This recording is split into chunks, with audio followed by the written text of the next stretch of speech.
बिस्मिल्लाहिर्रहमानिर्रहीम। हर सम्त मुसलमानों पे छाई थी तबाही, हर सम्त मुसलमानों पे छाई थी तबाही।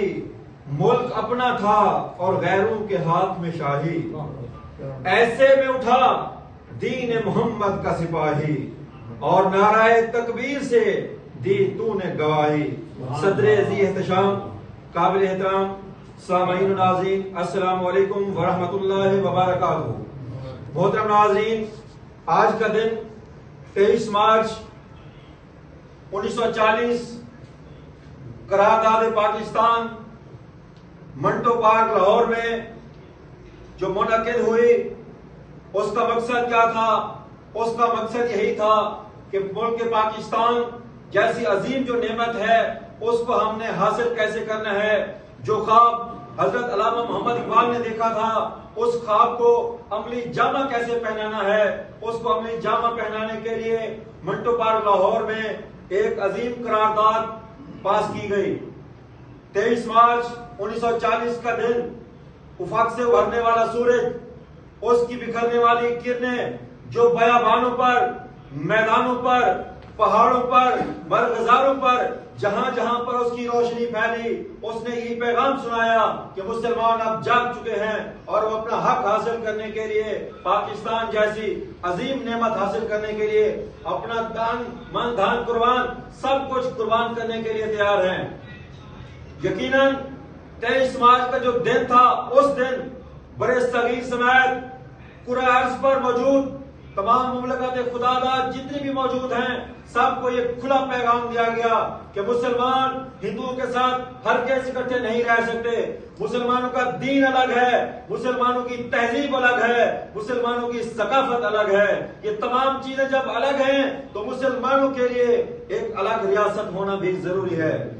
अल्लामा मोहम्मद इकबाल ने जो ख्वाब देखा था और हमारे कायद जनाब कायद आज़म मोहम्मद जिन्ना रहमतुल्लाह ताला अलैह ने उस ख्वाब को अमली जामा पहनाने के लिए अपनी खराबी हैसियत के बावजूद दिन रात मेहनत की, अपनी जान लगाई, अपना माल लगाया, अपना वक्त लगाया और अगयार की आंखों में आंखें डालकर कहा हम अपना मुल्क हासिल करके रहेंगे।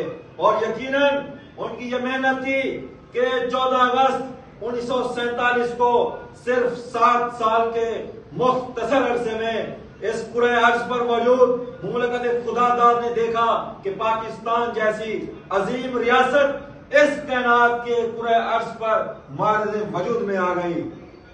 वो लोग जो कहते थे कि पाकिस्तान नहीं बन सकता, पाकिस्तान की रियासत का कोई वजूद नहीं है, वो अपने मुंह में उंगलियां दबाए ये तकते रह गए और पाकिस्तान अल्लाह की रहमत और प्यारे आका हजरत मोहम्मद सल्लल्लाहु अलैहि वसल्लम की खास इनायत से वजूद में आ गया। वो लोग जो आज भी इस मुल्क पाकिस्तान की बुनियादों को खोखला करना चाहते हैं, मैं उनको बताना चाहता हूं कि ये वो मुल्क है जिसके हसूल के लिए हमारे आबाओ अजदाद ने कुर्बानियां दी, अपनी इज्जतों को पामाल करवाया गया। जब आजादी का तकसीम हुई उस वक्त मुसलमानों के ऊपर जुल्म और सितम के पहाड़ ढहाए गए, हमारी औरतों की इस्तेनालान की गई, हमारे बुजुर्गों को, हमारे बच्चों को कत्लो गारत का निशाना बनाया गया। लेकिन ये तहरीक रुकी नहीं, ये तहरीक चलती रही और आखिरकार पाकिस्तान की सूरत में ये तहरीक ने अपना चेहरा जो है पूरी दुनिया को दिखाया। नाज़रीन, मुल्क पाकिस्तान ही असल में हमारी पहचान है। हम दुनिया के किसी भी कोने में चले जाएं, किसी भी मुल्क में चले जाएं, तो सबसे पहला सवाल यही होता है कि आप किस मुल्क से ताल्लुक रखते हैं। और जब हम अपने मुल्क का तारुफ करवाते हैं तो यकीनन हमारे दिल को सुकून पहुंचता है।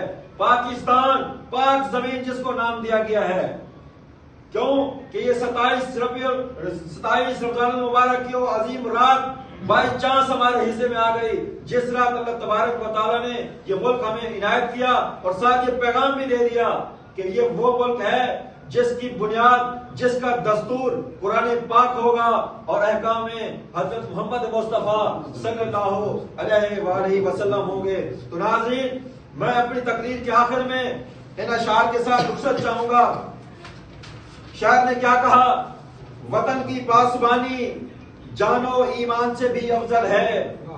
वतन की पासबानी जानो ईमान से भी अफजल है। मैं अपने मुल्क की खातिर कफन भी साथ रखता हूँ, कफन भी साथ रखता हूँ।